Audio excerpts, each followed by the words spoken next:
사람이 마땅히 우리를 그리스도의 일꾼이요 하나님의 비밀을 맡은 자로 여길지어다. 그리고 맡은 자들에게 구할 것은 충성이니라. 오늘 본문의 말씀이 그렇게 우리에게 증거되고 있습니다. 그런데 사도행전을 보면 그와 같은 말씀을 따라 충성하는 사람들의 모습을 담고 있는 내용이 이렇게 기록이 되어 있습니다. 주를 섬겨 금식할 때에 성령이 이르시되 내가 불러시키는 일을 위하여 바나바와 사울을 따로 세우라 하시니 이에 금식하며 기도하고 두 사람에게 안수하여 보내니라.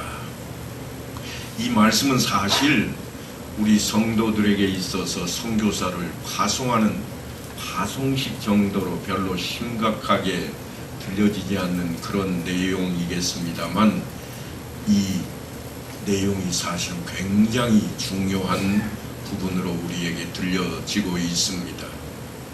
우리가 좋아하는 단어들이 첫째로는 다 들어가 있습니다. 그게 뭔가 하면 금식이 있고 기도가 있고 성령의 부르심이 있고 택하심이 있고 안수함이 있습니다.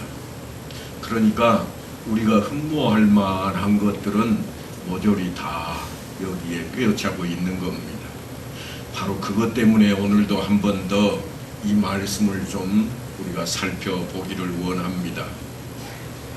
왜냐하면 너무나 많은 성도들이 뜻밖에도 기도라든가 혹은 금식이라든가 또는 성령의 간섭이라든가 하는 것으로 신앙생활을 단번에 너무도 쉽게 완성할 수 있는 것처럼 기대하기 때문입니다.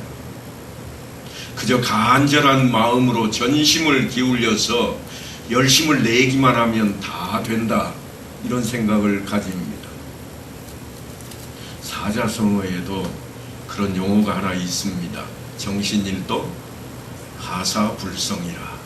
누구나 다 아는 이야기가 될 정도로 많이 우리에게 들려지고 있고 우리에게 요구되고 있는 그러한 교훈이라 생각이 됩니다.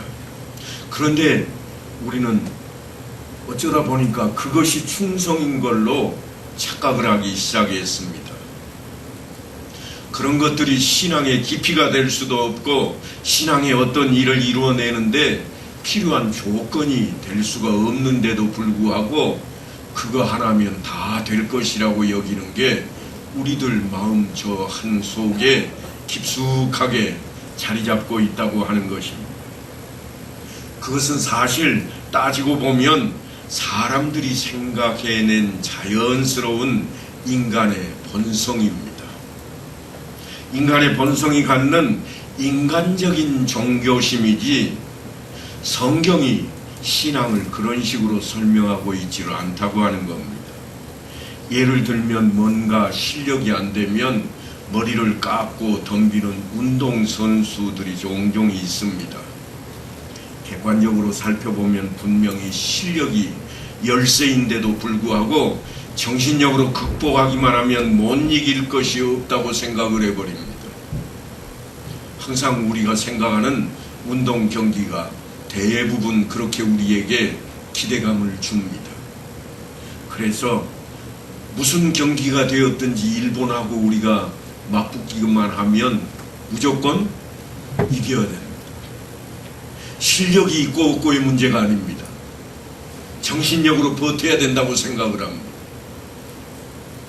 그런데 여러분, 곰곰이 한번 생각을 해보세요. 실력이 없는데 어떻게 항상 이길 수가 있습니까?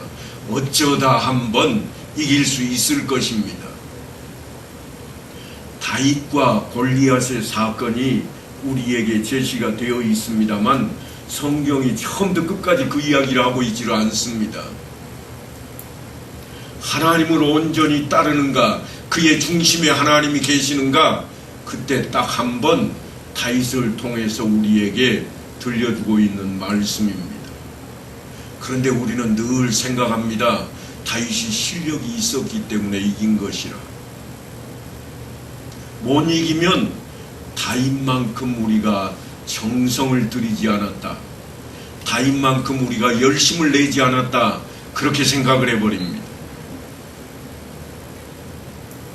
그래서 분명히 실력이 열세인데도 정신력으로 극복하면 안 될 일이 없다고 생각을 해버리고 지고 나면 모든 욕을 다 퍼붓습니다. 질 수밖에 없는 실력이요, 그런 싸움에서 이길 수 없는데도 불구하고 지고 나면 욕을 먹습니다. 시간을 두고 열심히 훈련하고 실력을 쌓아 나가야 할 것인데도 불구하고 기술을 습득하는 것보다는 마음먹기에 달려있다고, 그저 강인하게 정신력만 키우면 된다고 그렇게 생각을 한다고 하는 것입니다. 요즘 대한민국이 세계적으로 유명해지고 있는 것이 하나 있습니다. 그게 뭔가 하면 군사 무기입니다. 군수품인데 왜 유명해졌을까요? 우리가 훨씬 기술력이 앞서 있는가? 물론 앞서 있는 부분도 많이 있습니다만 그렇지 못한 부분도 많이 있습니다. 그런데 왜 유명해졌는가 하면 우리나라 지형이 좁은 것 때문에 유명해진 사건들이 많습니다. 그게 무슨 이야기인가 하면 우리나라에서는 시험해 볼 수 있는 게 고작 가까운 거리입니다. 조금만 멀리 가면 산 넘어가야 되기 때문에 목표물에서 제외됩니다. 그러니까 사거리를 따질 때 우리는 그저 3km, 그러면 그 자리 3km에 있는 목표물에 가서 정확하게 맞추면 되는 겁니다. 우리의 무기는 대체적으로 육안으로 사격했을 때 3km를 중심으로 이루어져 있습니다. 그런데 이 무기를 누가 구입해 갔는가 하면 사막의 나라들이 많이 구입을 해 갔습니다. 구입을 해 가서 사막 한가운데에서 실제 사격을 하고 보니까 3km라고 했는데 4km까지 가는 겁니다. 실제로는 무기의 개요를 우리가 속이게 됩니다. 왜냐하면 4km 가면 4km 간다고 해야 오를 것인데 우리는 3km라고 그렇게 못을 박아 놓았습니다. 그것 때문에 한국이 유명해졌습니다. 요즘은 폴란드라고 하는 나라에 우리나라에 여러 가지 무기들이 들어가서 그 나라를 군사적으로 막강하게 만들어 놓았습니다. 소련을 대항할 수 있는 EU 국가 중에 우리나라 무기로 무장한 그러한 나라가 되어 있습니다. 어쩌다 보니까 이렇게 됐을까? 정신력 때문에 그렇게 됐는가? 그렇지 않습니다. 우리의 무기 실력 때문에 그렇게 된 겁니다. 그저 3km 간다고 했던 것이 4km까지 가고 30km 목표물로 설정해 놓았던 것이 35km까지 목표물을 설정을 해도 맞추고 70% 명중률이라고 했던 것이 100% 맞아 떨어지니까 사가는 겁니다. 믿을만하다고 하는 거죠. 그것이 어떻게 이루어지는가 하면 훈련으로 이루어집니다. 우리는 남북이 전쟁 상태에 아직도 놓여 있습니다. 잠시 쉬고 있는 휴전일 뿐입니다. 그러니까 언제든지 군사적인 도발을 막기 위해서 우리는 훈련을 해야 됩니다. 오늘 쏘고 내일 안 쏘는 게 아닙니다. 그저 국방비가 나가도 무기를 시험해보고 또 시험해봐야 합니다. 하지만 전쟁이 없는 나라는 어떻게 할까요? 시험할 필요가 없습니다. 싸울 일이 없으니까요. 그러다가 반란군이 생기면 그때 가서 시작을 합니다. 그러면 어떻게 할 것인가? 남들이 다 훈련해 놓은 것 가져다가 돈이 있으니까 그거 사다가 무기를 삼는 겁니다. 그런데 우리가 신앙생활 속에서도 그렇게 하면 될 것이라고 생각을 해버린다는 겁니다. 너무나 뜻밖입니다. 정신일도 하사불성, 그 정신력 때문에 사실은 우리나라 운동선수들이 늘 욕을 많이 먹습니다. 운동 경기를 하다 보면 질 수도 있을 것인데 분명히 실력이 안 돼서 졌는데도 불구하고 졌다고 욕을 먹게 됩니다. 그런데 그 문제가 간단하지 않다고 하는 겁니다. 예수를 믿는 데에도 적용을 하고 나섭니다.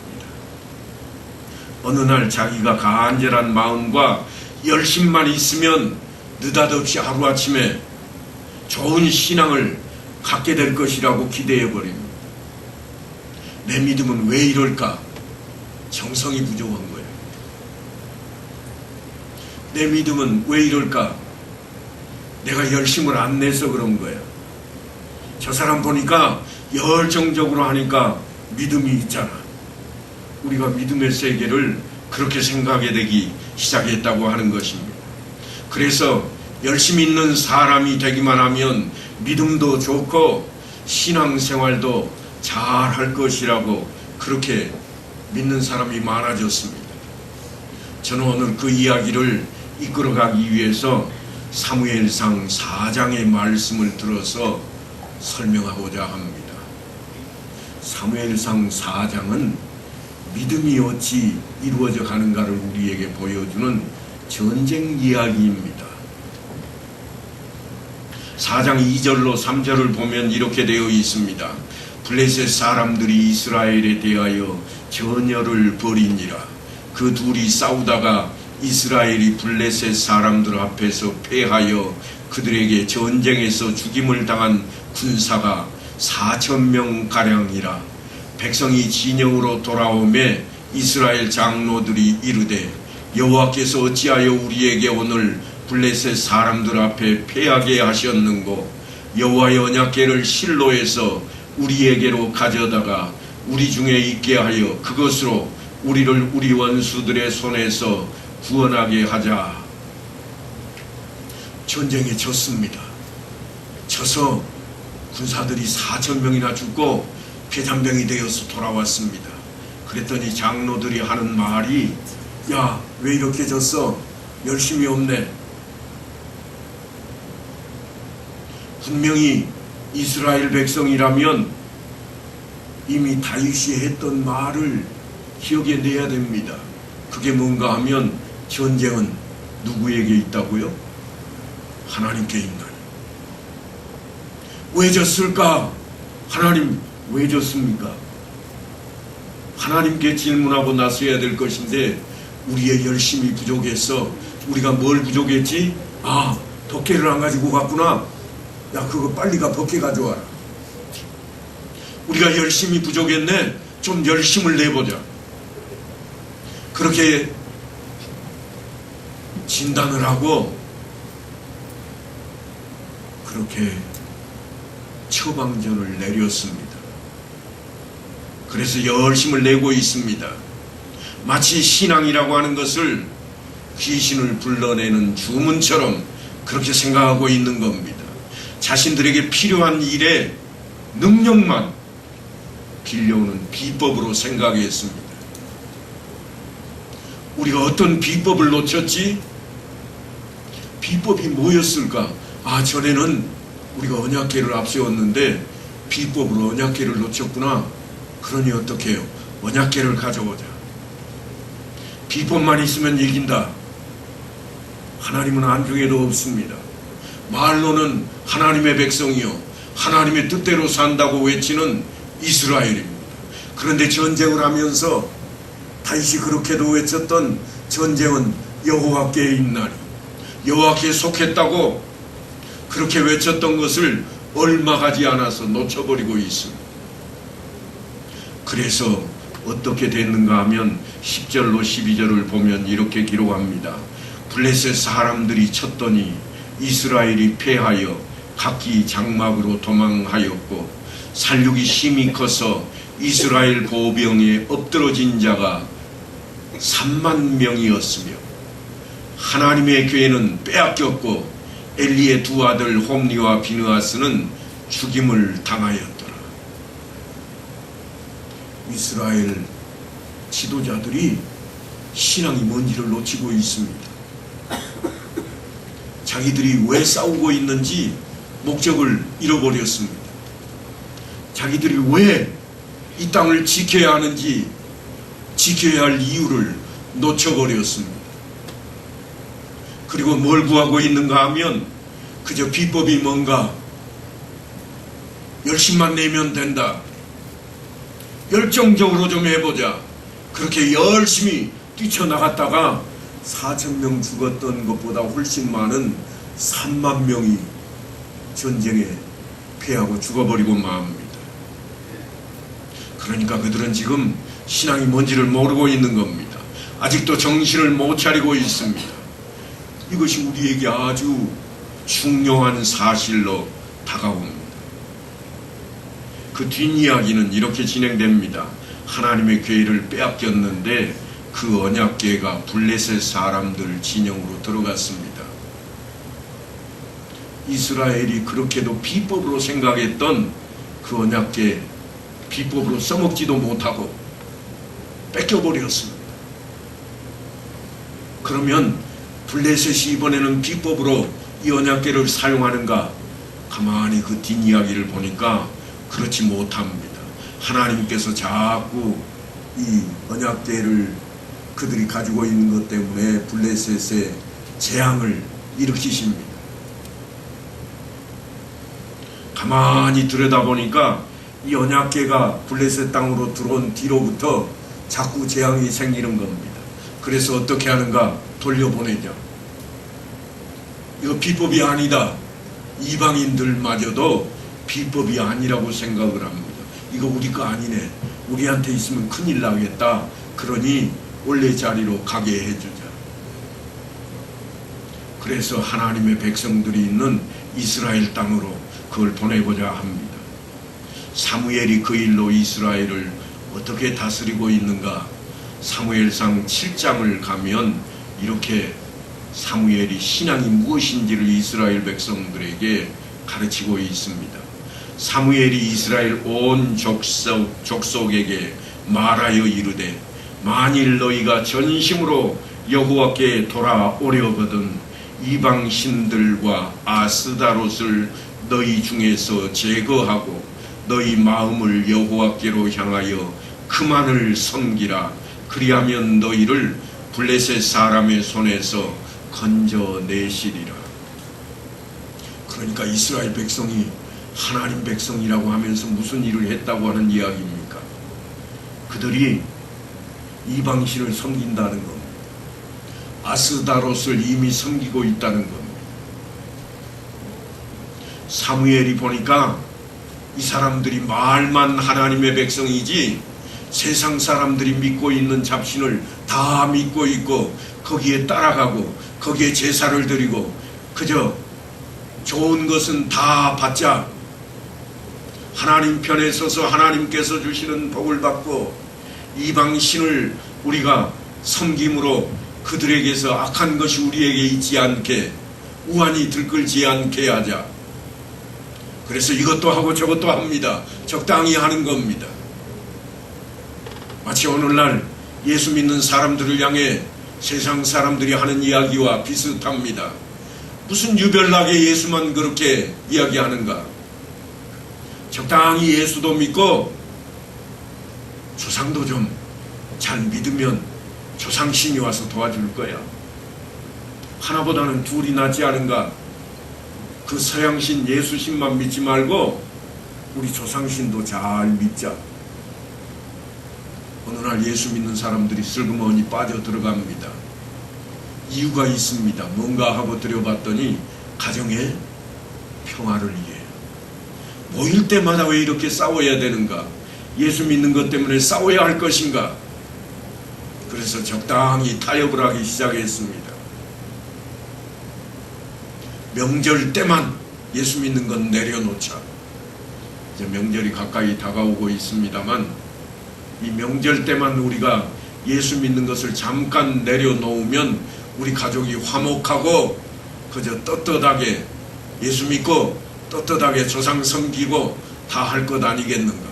잘 되자고 하는 일 아닌가? 못 되자고 하는 일이 아니다. 너희도 좋고 우리도 좋자. 우리가 이만큼 양보했으니 너희도 좀 양보 좀 해봐라. 오늘 그 이야기를 사무엘은 이렇게 풀어갑니다. 10절에 보면 사무엘이 번제를 드릴 때에 블레셋 사람이 이스라엘과 싸우려고 가까이 오매 그날에 여호와께서 블레셋 사람에게 큰 우레를 발을하여 그들을 어지럽게 하시니 그들이 이스라엘 앞에 패한지라. 제가 오늘 사무엘상을 읽을 때 4장부터 읽기 시작했습니다. 4장에는 이스라엘의 군인들이 싸우기 위해서 전열을 벌이고 블레셋을 맞이했습니다. 그런데 7장에 가니까 사무엘이 군대를 앞서 내보내지 않고 하나님 앞에 제사 드림으로 블레셋을 쳐들어오는 블레셋을 맞이하고 있습니다. 엉뚱해 보이지 않습니까? 멍청해 보이지 않습니까? 예수 믿는 것은 멍청한 거야. 저렇게 손해보는 일을 왜 나서서 하고 있는 거? 저렇게 양보하고 다 내려놓으면 예수 믿는 것이 무슨 잘되게 되는 것이 있기나 할 것인가? 성경은 늘 관용을 베풀라 하고 적당히가 아니라 하나님 말씀대로 다 내려놓아버리라고 말씀을 하고 있습니다. 그런데 놀랍게도 사무엘이 하나님께 제사를 드릴 때에 전쟁을 누가 하는가 하면 이스라엘 백성들이 하고 있질 않습니다. 전쟁터에 누가 나가고 있는가? 하나님께서 직접 나가십니다. 그날에 여호와께서 블레셋 사람에게 큰 우레를 발하여 그들을 어지럽게 하시니, 그냥 그들을 어지럽게 만들어 버렸습니다. 그래서 전쟁의 승패가 어떻게 될까요? 전열을 가다듬을 필요도 없이 그저 뛰쳐나가기만 하면 이길 전쟁으로 바꾸어 놓았습니다.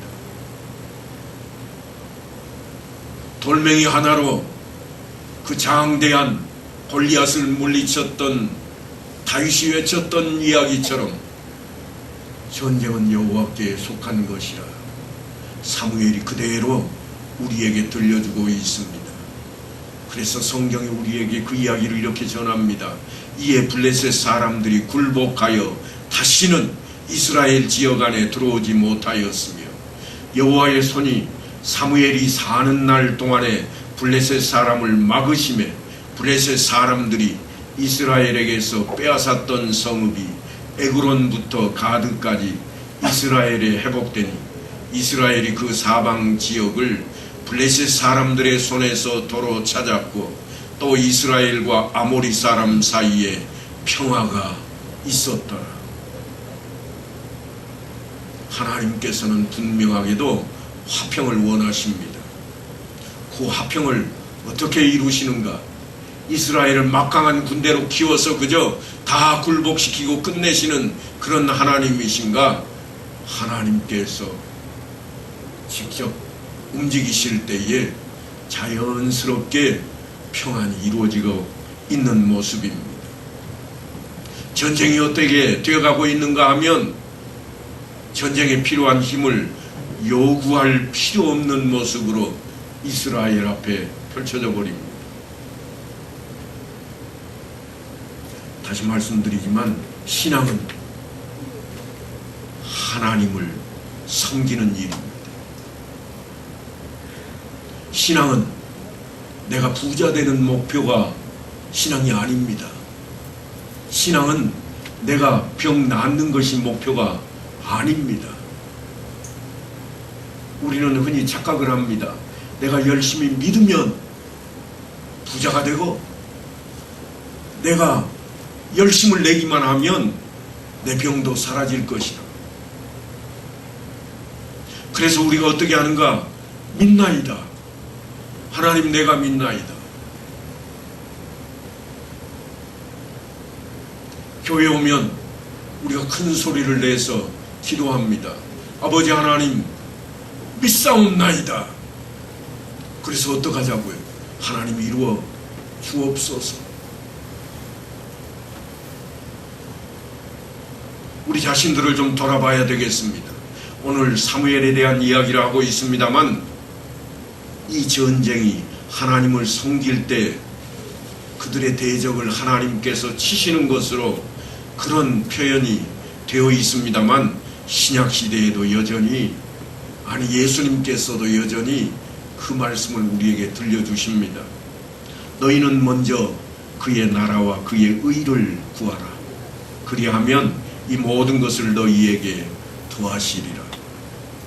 뭘 구하라고요? 그의 나라와 그의 의를 구해라. 우리가 구하는 게 뭔데요? 하나님 돈 좀 주십시오. 하나님 저 자리 좀 내게 주십시오. 하나님 우리 아들이 좀 떵떵거리게 좀 해주십시오. 우리가 요구하는 것을 주님께서 말씀하신 적이 없습니다. 예수님께서 무슨 말씀을 하시는가? 그의 나라와 그의 의를 구하라. 그러면 나머지는 어떻게 하시겠다고요? 하나님께서 주실 거야. 이게 신앙입니다. 그런데 우리는 무엇을 자꾸 오해하는가 하면 우리가 필요로 하는 것과 하나님께서 필요로 하시는 것, 내가 기뻐하는 것과 하나님께서 기뻐하시는 것 사이에 신앙이라는 말을 도입하지 않고 능력만 빌려 쓰려고 합니다. 하나님의 능력, 그 능력을 내가 믿습니다. 그러니 어떻게 되겠다고요? 이루어질 겁니다. 우리의 기도가 자꾸 그쪽으로 옮겨가고 있습니다. 주실 줄로 믿습니다, 아버지 하나님. 그러고 안 주시면 어떡할 거예요? 하나님도 믿을 게 못 돼. 하나님께서 주실 마음이 있으신지, 하나님께서 그 일을 지금 시행하실 때가 되었는지는 생각조차 하지 않습니다. 사무엘상 4장에 등장하는 이스라엘 군대와 너무나도 흡사합니다. 우리는 그 기적을 바랍니다. 그래서 이스라엘 백성들과 장로들이 하나님의 언약궤를 끌고 온 것처럼 성경책 들고 나섭니다. 성경책을 품고 잠듭니다. 어떤 분은 성경책을 베고 잔다고 그러대요. 말씀이 머릿속에 다 그냥 들어오라고. 여러분, 성경책 베고 자면 말씀이 쏙 들어올까요? 하나님이 넣어주시면 들어오긴 할 거예요. 하지만 그런 법은 없습니다. 어떻게 들어옵니까? 읽어야 되는 거예요. 배워야 됩니다. 읽고 배우고 또한 실천을 하지 않으면 남아있지도 않습니다.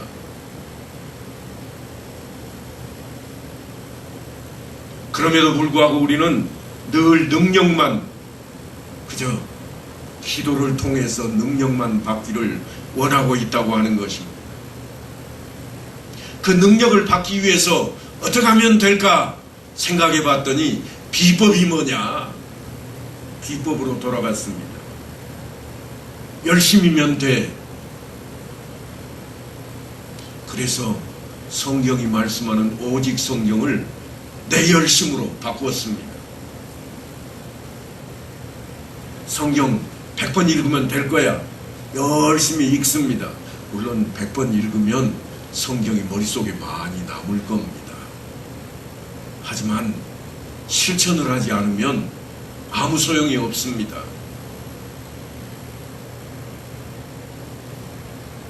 마치 일반인들이 정한수 떠놓고 비나이다 비나이다 하는 것과 똑같습니다. 비나이다 비나이다. 새벽마다 깨끗한 물 떠놓고 정갈하게 옷 갖추어 입고 깨끗하게 씻고 엎드려서 빌고 빌었더니 100일 되니까 뭔가 바뀌었습니다. 그래서 이루어졌다고 생각하는 겁니다. 지극정성이면 된다고 생각해버립니다. 하지만 신앙은 그런 게 아닙니다. 사도 바울이 로마서 10장에 가면 우리에게 이렇게 가르칩니다. 내가 증언하노니 그들이 하나님께 열심히 있으나 올바른 지식을 따른 것이 아니니라. 하나님의 의를 모르고 자기 의를 세우려고 힘써 하나님 의에 복종하지 아니하였느니라. 이만하면 됐다. 그 말은 뭔가 하면 하나님의 의가 사라졌다 그 말입니다. 내가 이 정도 열심히 냈으니까 내가 할 만큼 다 했어. 그러니 이루지 않은 것은 누구 책임이에요? 하나님 책임이지. 나는 할 만큼 다 했어. 내가 기도도 했고, 내가 성경도 읽었고, 내가 헌금 생활도 했고, 내가 매 주일마다 나와서 예배도 드렸잖아. 그만하면 됐지. 자기 공로를 내세우는 순간 하나님은 사라져버리는 거예요.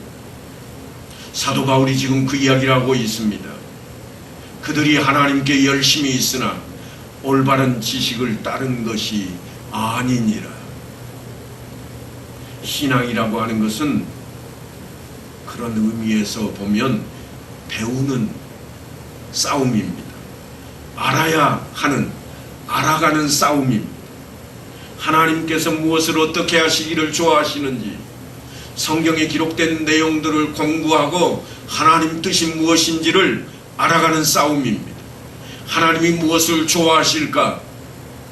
그냥 우리가 알 수 없습니다. 그러나 성경을 열심히 배우고 익히면 하나님이 이걸 좋아하시는구나. 하나님이 기뻐하시는 것이 이런 것이로다. 그렇게 우리가 깨닫게 되는 것입니다. 그러니까 신앙이라고 하는 것은 우리가 어느 날 갑자기 객기 부려서 얻어내는 게 아닙니다. 머리띠 통에 메고 정신일도 하사불성 외친다고 신앙이 갑자기 좋아지는 게 아닙니다. 피 흘리고 눈 부릅뜨고 주먹을 불끈 쥐고 보이는 게 신앙이 아닙니다. 냉정하게 쌓아가야 하는 것이 신앙입니다. 하나님의 말씀대로 사는 것을 실천해 나가야만 합니다. 하나님의 마음을 더 깊이 알아가야 됩니다. 이 마음을 품으라. 어떤 마음을 품을 것인가? 그 마음은 예수 그리스도의 마음입니다. 어디에서 예수 그리스도의 마음을 우리가 품을 수 있겠는가? 내가 열심만 하면 되는가? 아니요. 성경을 통해서 예수님의 어떤 마음을 품고 계시는지 깨달아야 가능합니다. 그것이 믿음입니다. 그것이 신앙입니다. 성품적이고 인격적이고 지식적인 것입니다. 지정의가 모두를 공통적으로 우리 안에 있게 해서 하나님을 닮아가는 것입니다. 무작정 열심을 낸다고 되는 일이 아니라고 하는 것. 하나님의 능력을 빌려오기 위한 그런 열심이 아니라 하나님을 닮아가는 일에 열심을 내야 됩니다. 신앙이란 내가 간절히 구했으니까 될 것이라고 이렇게 될 줄로 믿나이다. 결코 그게 신앙이 될 수가 없습니다. 그렇게 해주시면 좋겠나이다. 하나님께 맡기는 것이 우리의 신앙이 되어야 됩니다. 그렇게 되기를 원하나이다. 하나님 뜻을 구해야 됩니다. 주여 믿습니다. 그러면 내 책임 이제부터 끝났는가? 아니요, 그건 신앙이 아닙니다. 무속신앙과 다를 바가 없습니다. 순억지입니다. 하나님대로 이렇게 하라 저렇게 하라 명령하는 자기가 주인이 되어버린 겁니다. 결코 하나님이 주인이시오 내가 종이라고 하는 사실을 잊어버리면 신앙의 자리에 머물지 않습니다. 내가 믿는다고 했으니까 안 해주면 이제부터 하나님의 책임이라 강짜를 넣는 것이 믿음이라고 말할 수가 없습니다. 내가 한번 머리 싸매고 머리털 밀고 혈서 쓰고 눈 부릅뜨고 주님과 사생결단해서 바지가랑이 붙잡고 끌어내고 산에 있는 나무 뿌리 하나 캐낸다고 해서 이루어지는 것이 결코 신앙이 아닙니다. 그리스도의 형상을 만들어가는 것은 아주 긴 싸움입니다. 믿음이 생기고 그 위에 덕을 쌓고 또한 그 덕 위에 지식 위에 절제를 절제 위에 인내를 쌓는 성품의 싸움입니다. 사도 바울은 우리가 싸워가야 할 그 싸움에 대해서 믿음으로 말미암아 그리스도께서 너희 마음에 계시게 하시옵고 너희가 사랑 가운데서 뿌리가 박히고 터가 굳어져서 그 너비와 길이와 높이와 깊이가 어떠함을 깨달아 하나님의 모든 충만하신 것으로 너희에게 충만하시기를 구하노라 그랬습니다. 그 기도처럼 우리들이 온전해지기를 소망합니다. 형제들아, 무엇에든지 참되며 무엇에든지 경건하며 무엇에든지 오르며 무엇에든지 정결하며 무엇에든지 사랑받을 만하며 무엇에든지 칭찬받을 만하며 무슨 덕이 있든지 무슨 기림이 있든지 이것들을 생각하라. 너희는 내게 배우고 받고 듣고 본바를 행하라. 그리하면 평강의 하나님이 너희와 함께 계시리라. 사랑하는 성도 여러분, 신앙 안에서 내 자신이 얼마나 변화가 되었습니까? 아직도 아버지 하나님 이렇게 될 줄로 믿나이다. 그런 신앙과 그런 기도의 자리로 나아가고 있지는 않습니까? 주님과 사생 결단하러 덤벼드는 것을 충성이라고 그렇게 생각하고 있지는 않습니까?